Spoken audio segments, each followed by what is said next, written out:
The Mississippi River stretched like a serpent through the heart of America, and perched high upon its eastern bluffs sat the fortress city of Vicksburg, a Confederate stronghold that mocked every Union attempt at conquest. General Ulysses Simpson Grant stood on the deck of his headquarters boat in late 1862, his weathered hands gripping the railing as he gazed up at the seemingly impregnable citadel that controlled the great river's flow.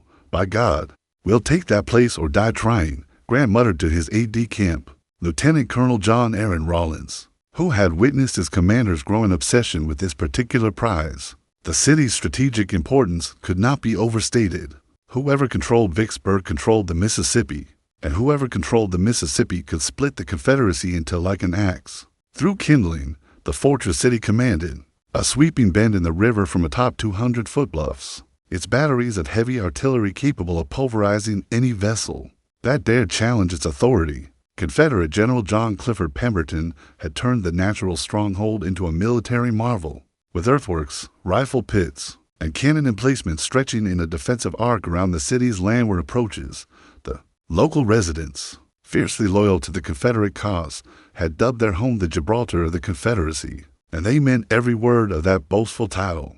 Grant's previous attempts to capture Vicksburg had ended in frustration and failure. The traditional approach of direct assault from the river had proven suicidal, with Union gunboats retreating under withering Confederate fire. Admiral David Dixon Porter's ironclads had tried running past the batteries under cover of darkness, but the Confederates had illuminated the river with bonfires and calcium lights, turning night into deadly day. Every conventional military wisdom suggested that Vicksburg was simply untakeable by force. But Ulysses Grant was not a conventional general. Born Hiram Ulysses Grant in Point Pleasant, Ohio, he had graduated from West Point in the middle of his class and served competently, but without distinction in the Mexican War. After leaving the Army in 1854 under a cloud of rumors about his drinking, he had failed at farming, real estate, and clerking in his father's leather goods store. When the Civil War erupted, the seemingly unremarkable man had found his calling, displaying an aggressive instinct and an unshakable determination that set him apart from the cautious generals who had previously commanded Union forces. The political pressure on Grant was mounting with each passing day. President Abraham Lincoln needed victories to sustain Northern morale, and the newspapers were filled with criticism of the Union's inability to crack the Confederate nut.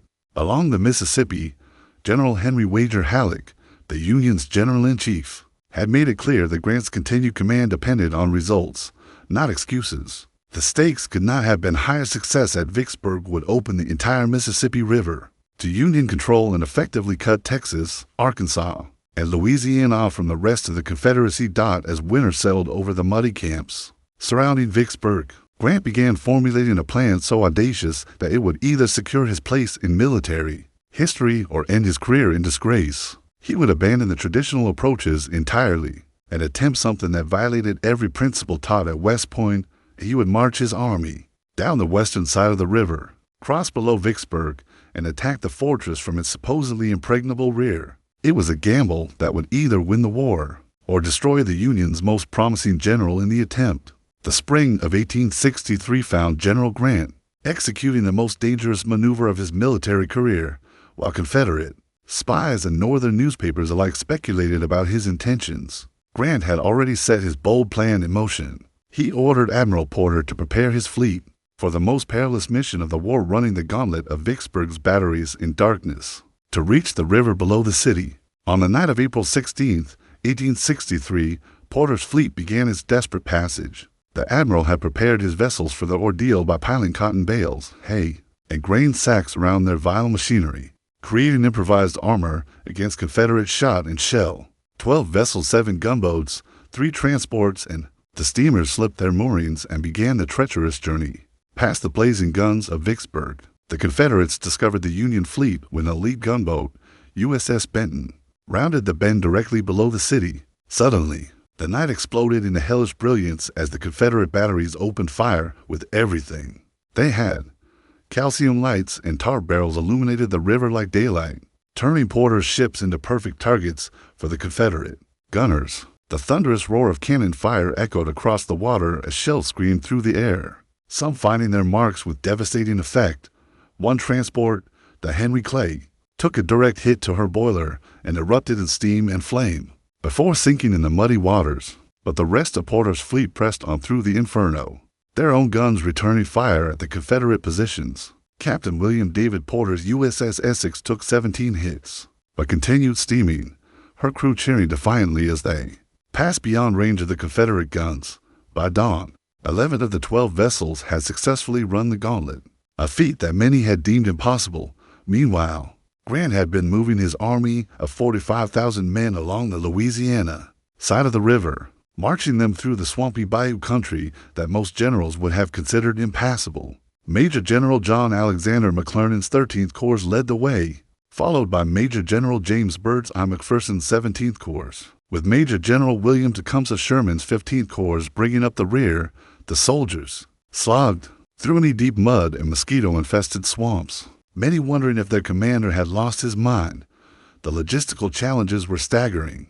Grant's army had to construct corduroys roads through the swampland, build bridges across countless bayous and creeks, and somehow transport their artillery and supply wagons through terrain that seemed designed by nature to stop armies. The men worked around the clock, cutting trees, laying logs, and dragging their equipment through what one soldier described as the most godforsaken country God ever made.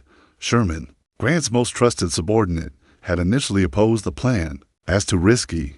"You are putting yourself voluntarily in a position which an enemy would be glad to maneuver a year to put you in," Sherman had warned. But Grant remained convinced that audacity would succeed where caution had failed. He knew that Confederate General John Clifford Pemberton expected him to attack from the north, where previous Union assaults had been repulsed. By approaching from the south and east, Grant hoped to catch the Confederates completely off guard. As April turned to May, Grant's army reached Hard Times Landing, Louisiana, where Porter's fleet waited to ferry them across the Mississippi. The crossing point was 30 miles below Vicksburg, well beyond the range of the Confederate batteries. But now came the most dangerous part of the plan. Once across the river, Grant's army would be cut off from their supply lines and surrounded by enemy territory. They would have to live off the land and fight their way to victory or face annihilation. Far from home, the die was cast, and there could be no turning back. On April 30th, 1863, Grant's army began crossing the Mississippi at Bruinsburg, Mississippi, marking the beginning of one of the most audacious campaigns in American military history. As his soldiers disembarked on the eastern shore, Grant himself stepped onto Confederate soil with the knowledge that he had just committed his entire force to a campaign with no line of retreat. The general's aide, Colonel James Harrison Wilson, later wrote that he had never seen Grant more focused or determined than at that pivotal moment. The crossing had been executed with remarkable precision despite the enormous risks involved. McClernand's 13th Corps went first, their transports protected by Porter's gunboats as they navigated the treacherous currents. By nightfall, nearly 24,000 Union soldiers had established a secure beachhead on Mississippi soil, with McPherson's 17th Corps following close behind. The Confederates, caught completely by surprise, offered only token resistance from scattered picket posts. Grant's decision to abandon his supply lines was perhaps the most controversial aspect of his entire campaign. Traditional military doctrine held that an army must maintain secure communications with its base of operations, but Grant deliberately severed these connections. "I now determined to adopt a course of strategy that was somewhat risky," Grant later wrote in his memoirs. His army would carry only essential ammunition and medical supplies, obtaining food and forage from the rich Mississippi countryside. The general's strategy was based on his intimate knowledge of Mississippi's agricultural wealth. The state's fertile plantations could easily support his army if properly organized, and Grant immediately detailed foraging parties to scour the countryside for provisions. Within days, his soldiers were feasting on fresh pork, beef, vegetables, and grain, seized from Confederate farms and storehouses. What had initially seemed like military madness was proving to be strategic brilliance. Confederate General Pemberton, commanding the defenses of Vicksburg, found himself in an impossible situation. Grant's sudden appearance south of the city had completely upset Confederate defensive plans, which had been based on the assumption that any Union attack would come from the north. Pemberton had approximately 30,000 troops under his command, but they were scattered across a wide front and could not be rapidly concentrated. To meet Grant's threat, making matters worse for the Confederates was the presence of General Joseph Eggleston Johnston, who had been sent by Richmond to coordinate Confederate resistance in Mississippi. Johnston commanded another 15,000 troops in the state capital of Jackson, but the relationship between Johnston and Pemberton was strained by conflicting orders. From Confederate President Jefferson Davis, Pemberton had been instructed to hold Vicksburg at all costs, while Johnston favored a more flexible defense that might require abandoning the fortress city. Grant quickly recognized the opportunity presented by this Confederate confusion and divided command structure. Rather than marching directly toward Vicksburg, he decided to strike first at Jackson, the state capital and a crucial railroad junction. By capturing Jackson, Grant would cut Vicksburg off from Confederate reinforcements and supplies while preventing Johnston and Pemberton from uniting their forces against him. The march toward Jackson began on May 1st, with Grant's 3 corps advancing along parallel roads through the heart of Mississippi. The countryside was lush with spring growth, and the soldiers marveled at the contrast between the devastation they had witnessed in other theaters of war and the peaceful prosperity of this Confederate heartland. But Grant had no intention of allowing this peace to continue. His army would live off the land and deny its resources to the enemy. As his forces approached the Confederate positions near Port Gibson, Grant received reports that Pemberton was finally beginning to react to the Union threat. Confederate forces under Brigadier General John Stevens Bowen were moving to block the Union advance, setting the stage for the first major battle of the campaign. Grant's gamble was about to face its first serious test, and the general knew that failure now would likely mean the destruction of his entire army. The Battle of Port Gibson on May 1st, 1863, erupted at dawn as Grant's advance elements collided with Confederate defenders positioned along the high bluffs overlooking Bayou Pierre. Brigadier General John Stevens Bowen, commanding approximately 8,000 Confederate troops, had chosen his ground well. The narrow roads leading inland from the Mississippi were dominated by steep ridges and deep ravines that favored the defenders. McClernand's 13th Corps bore the brunt of the initial fighting, with Brigadier General Peter Joseph Osterhaus's division leading the assault up the treacherous slopes. The Confederate defenders, many of them Mississippi troops fighting on their home soil, resisted with desperate courage. Artillery pieces positioned on the commanding heights rained shot and shell down on the advancing Union columns, while Confederate riflemen picked off officers and sergeants with deadly precision. But Grant's superior numbers soon began to tell. McPherson's 17th Corps swung wide to the left, threatening to outflank the Confederate positions, while Union artillery was brought forward to engage the enemy batteries. The fighting raged throughout the morning, with neither side able to gain a decisive advantage until Grant personally rode forward to assess the situation. The general's battlefield presence had an immediate effect on his troops' morale. Soldiers who had been pinned down by Confederate fire resumed their advance when they saw their commander calmly observing the action from exposed positions. Grant's unshakable composure under fire had become legendary among his men, who took courage from their leader's apparent indifference to danger. By mid-afternoon, the Confederate position had become untenable. Bowen's men were being pressed from multiple directions, and ammunition was running low.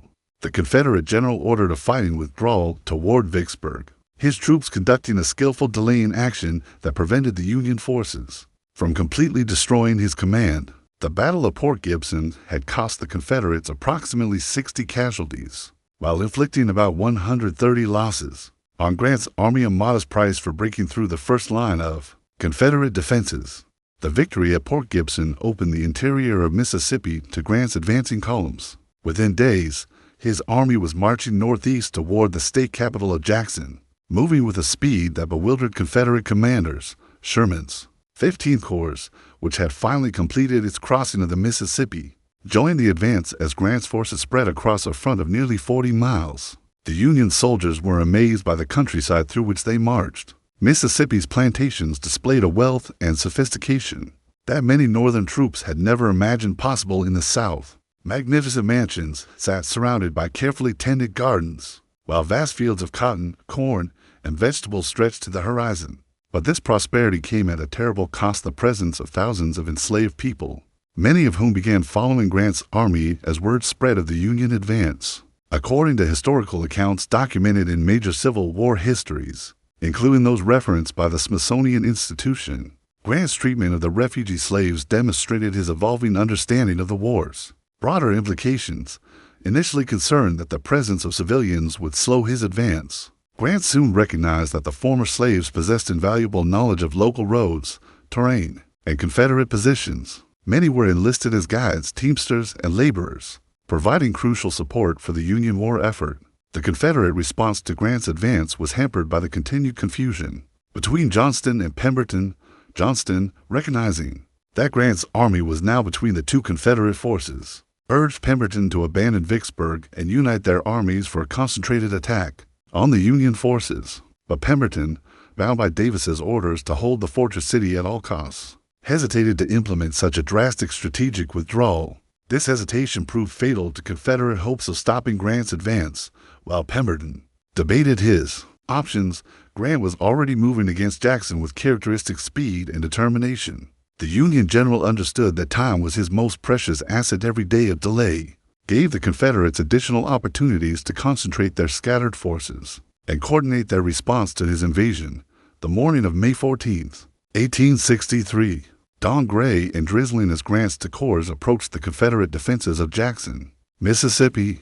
General Joseph Eggleston Johnston had arrived in the state capital only the day before. Finding the city's defenses woefully inadequate, its garrison demoralized by reports of Grant's rapid advance, with barely 6,000 troops at his disposal, Johnston faced an impossible task defending Mississippi's capital against more than 20,000 battle-hardened Union veterans. Sherman's 15th Corps approached Jackson from the southwest along the Clinton Road, while McPherson's 17th Corps advanced from the west along the Raymond Road. The Confederate defenders, consisting primarily of Mississippi State troops and a few regiments of Tennessee infantry, had constructed earthworks along the likely avenues of approach. But these hasty fortifications were no match for Grant's overwhelming superiority in numbers and artillery. The battle for Jackson began at mid-morning as Union skirmishers probed the Confederate outer defenses. Johnston, recognizing the hopelessness of his situation, had already decided to evacuate the city rather than sacrifice his small army in a field defense. But the Confederate withdrawal had to be conducted carefully to avoid a complete rout that would scatter his forces beyond recovery. Sherman's assault struck the Confederate left flank with devastating effect. The veteran troops of his corps, many of whom had fought under Grant since the early days of the war, advanced with the confidence of soldiers who had rarely tasted defeat. The Confederate defenders, many seeing combat for the first time, were overwhelmed by the ferocity of the Union attack and began falling back toward the city center. McPherson's simultaneous assault on the Confederate right achieved similar results. His artillery, skillfully deployed on commanding ground, systematically demolished the Confederate earthworks, while his infantry advanced under cover of the bombardment. The sound of cannon fire echoed across the Mississippi countryside as the state capital came under direct attack for the first time in its history. Johnston conducted the Confederate evacuation with considerable skill, managing to extract most of his force before the Union pincers could close around the city. The Confederate general destroyed military supplies and railroad facilities before withdrawing northward toward Canton, hoping to preserve his army for future operations. By late afternoon, Union troops were marching through the streets of Jackson. As Confederate flags were torn down and replaced with the stars and stripes, the capture of Jackson represented a strategic triumph that went far beyond its symbolic importance. As Mississippi's capital, Grant's army had severed the railroad connections between Vicksburg and the rest of the Confederacy, effectively isolating Pemberton's garrison. More importantly, the Union forces had driven a wedge between Johnston and Pemberton, preventing the two Confederate armies from uniting against Grant's divided force. The Union soldiers who occupied Jackson were astounded by what they found in the state capital. Government buildings contained vast quantities of military supplies, including artillery pieces, small arms, and ammunition that had been destined for Confederate armies throughout the region. The city's warehouses were filled with provisions that would help sustain Grant's army during the upcoming siege of Vicksburg. Perhaps most significantly, the fall of Jackson sent shockwaves throughout the Confederacy and the Union alike. Northern newspapers, which had been criticizing Grant's risky campaign, suddenly recognized the brilliance of his strategy. The New York Tribune proclaimed that Grant had achieved in 2 weeks what other Union generals had failed to accomplish in 2 years of conventional warfare. Confederate morale, by contrast, plummeted as word spread that Mississippi's capital had fallen to the invaders. Pemberton's garrison in Vicksburg found themselves increasingly isolated, cut off from reinforcements and supplies. while facing an enemy who had demonstrated remarkable skill and determination. The psychological impact of Jackson's fall would prove almost as important as its strategic consequences. As Union troops settled into their occupation of Jackson, Grant was already planning his next move. The capture of the state capital had been merely a stepping stone toward his ultimate objective, the fortress city of Vicksburg. With Johnston's army scattered and Pemberton isolated, the stage was set for the climactic phase of the campaign that would determine control of the Mississippi River and potentially the outcome of the entire war.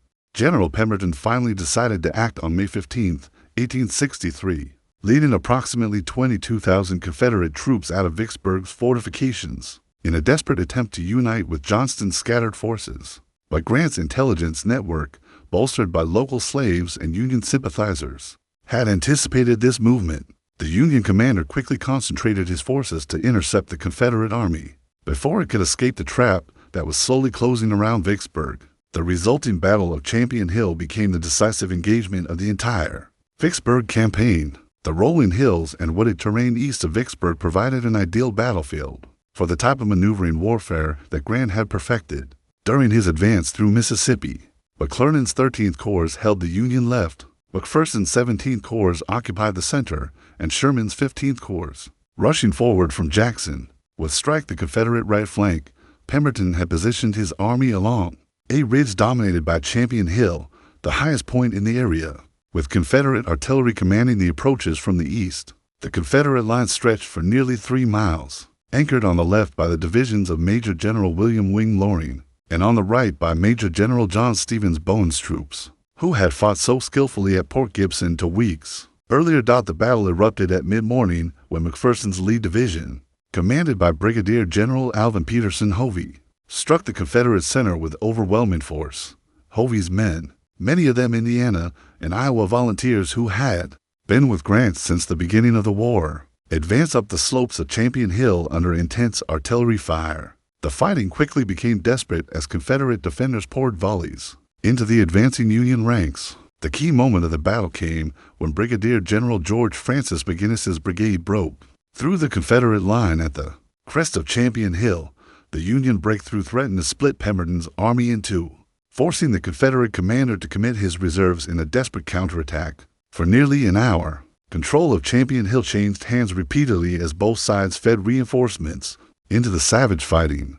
Pemberton's situation became critical when Union forces captured the crossroads in his rear, threatening to cut off his line of retreat to Vicksburg. The Confederate general ordered a general withdrawal, but the retreat quickly degenerated into a rout as Union artillery raked the Confederate columns. Only the skillful rearguard action fought by Bowen's division prevented the complete destruction of Pemberton's army.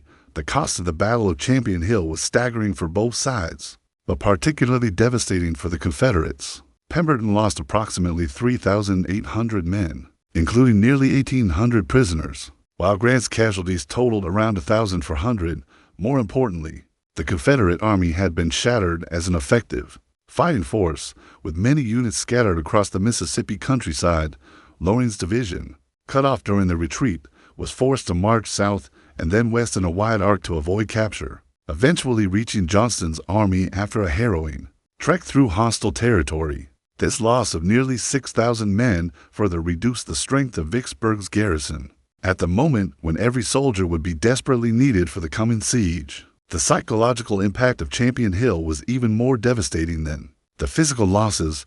Pemberton's army, which had never before suffered a major defeat, was thoroughly demoralized by the experience of being outfought and outmaneuvered by Grant's veterans. Confederate soldiers who had entered the battle confident in their ability to drive back the Union invaders now harbored serious doubts about their chances of holding Vicksburg. Against Grant's relentless advance, Grant pursued the retreating Confederates with characteristic aggressiveness, allowing them no time to reorganize or establish new defensive positions. The Union Army pressed forward through the afternoon and evening of May 16th, determined to maintain contact with the enemy and prevent Pemberton from establishing a new line of resistance east of Vicksburg. By nightfall, the remnants of Pemberton's army were streaming back toward the Vicksburg fortifications, their retreat covered by the gathering darkness and the exhaustion of Grant's pursuing forces. The Confederate commander had gambled everything on a single battle and lost decisively. Now he faced the prospect of withstanding the siege with a demoralized garrison, dwindling supplies, and no realistic hope of relief from the outside. The siege of Vicksburg began on May 18, 1863, when Grant's army completed its investment of the Confederate fortress. After the disaster at Champion Hill, Pemberton had no choice but to withdraw his remaining forces into the city's formidable earthworks, where approximately 30,000 Confederate soldiers and civilians prepared for what they knew would be a desperate struggle for survival. Grant's first instinct was to attempt an immediate assault on the Confederate fortifications, hoping to carry the city by storm before the defenders could fully recover from their recent defeats. On May 19th, Union forces launched coordinated attacks along multiple points of the Confederate perimeter, but the assaults were repulsed with heavy casualties. The Confederate earthworks, constructed over many months by impressed slave labor, proved far stronger than Grant had anticipated. A second assault on May 22nd proved even more costly for the Union forces. McClernand's 13th Corps managed to plant battle flags on the Confederate parapets at several points, but the attackers could not maintain their foothold in the face of desperate Confederate resistance. Grant watched in frustration as his best troops were shot down in the ditches before the Confederate works, the price of frontal assault proving too high even for his aggressive temperament.